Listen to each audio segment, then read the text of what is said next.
Hey everybody, it's Tony Conley, and this is a special episode of Tony Conley Talks. Um, I'm doing this out in Yellow Springs, Ohio at Dino's Coffee Shop, one of the most grand coffee shops in the country. I love it here at Dino's. I popped out here for a morning breakfast and some green tea now, and I have a few minutes, so I wanted to talk about one of the things that are nearest and dearest to my heart in rock and roll, and that's the amazing Thin Lizzy. What a history, what a band. They just got nominated for induction to the Hall of Fame.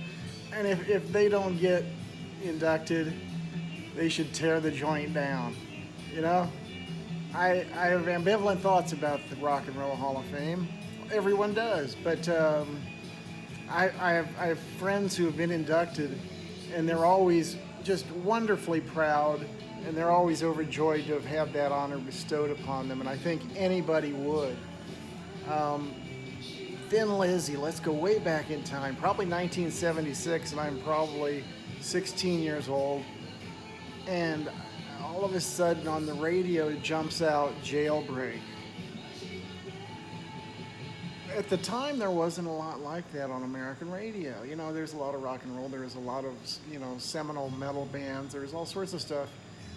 Thin Lizzy was really, really unique. There was something obviously different about this band, and I didn't understand that until later. But it instantly enthralled me. I ran right out. I probably, got me a copy of the Jailbreak album, and to this day, it's never left my top 20.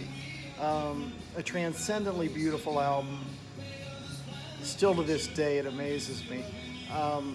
The band, of course, their storied history. And I'm going to talk about my experience with Scott Gorham. Scott's a wonderfully charming guy and certainly, one of the great, great guitar players of our time, and wow, the music he's been involved with and what he's given us is truly amazing.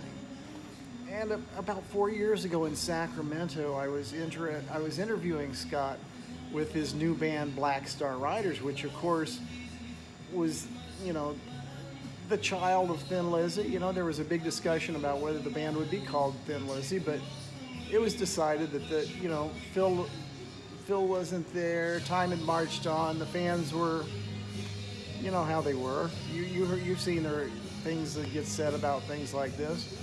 And they went with the Black Star Riders moniker, which was a brilliant thing to do. They had the amazing Ricky Warwick on vocals, Damon Johnson.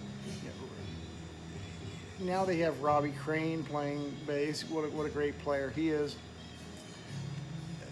Their new album is wonderful to hear, and you're going to want to get that.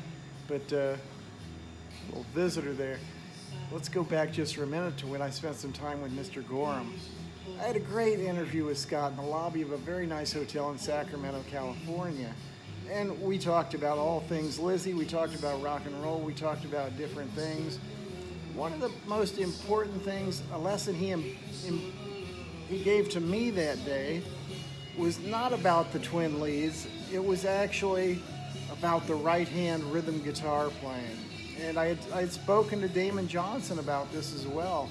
Damon had told me that, when he was getting involved with the band, he spent all his time learning the harmonies, learning the leads. He gets in rehearsals with Scott and the band, and Scott stops everything and says, Damon, great stuff, man, but you gotta tighten up your right hand. And if you listen to Thin Lizzy, you'll understand. Scott Gorham has one of God's right hands for guitar players. I mean, just so accurate. His rhythm, his pacing, his tones and his chords. Fantastic stuff. And it was really funny because, of course, I went and saw Black Star Riders that night, and I was about 3 rows back, and I was right in front of Scott, and it was thrilling for me because they were putting on a great show. But at certain points, when he was really digging in and playing rhythm, he would look at me and nod, and it was just like, yeah, dude, I get it. The other memorable thing about Scott and me in that interview that day was At the end of it, we wrapped up the interview, and he was getting ready to go to sound check, and I was ready to go home. And he suddenly said, you know, we started talking about just guy stuff. How's your family? Where do you live? Blah blah blah. And Scott proceeded to sit there for 20 minutes and give me a spectacular pep talk on being a new dad. Totally unexpected, totally unappreciated. Some of the things he said I use to this day. If you ever see this, Scott, thank you very much. I'm going to make sure I see Black Star Riders again, as soon as I can. They have a fabulous new guitar player, new drummer. The rest of the crew is intact. The new record's great. You're going to want to get that. But yeah, that's my little tale of them. And it's funny because Damon Johnson, who came and went from Black Star Riders, he had so much respect and so many good things to say about Scott Gorham. And he was such a gracious man, and it's really great to watch a family operating as a rock and roll band. I mean, these guys obviously loved each other. They obviously had massive respect for each other. And it was just another life lesson. And I took it, I ate it, I digested it, it stayed with me. Who doesn't love Thin Lizzy?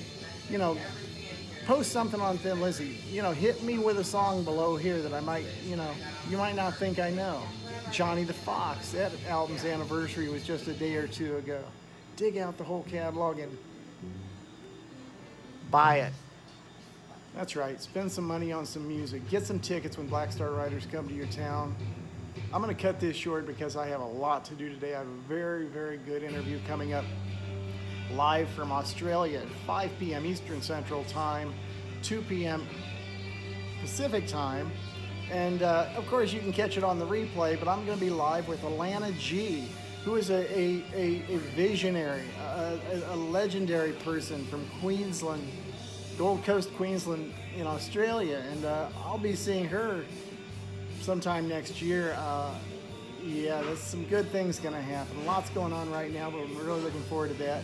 I'll be back tomorrow with another episode. And man, I hope you're having a great day. It's been fun as always talking to you. Thank you. I love you. Bless you all. Have a good one.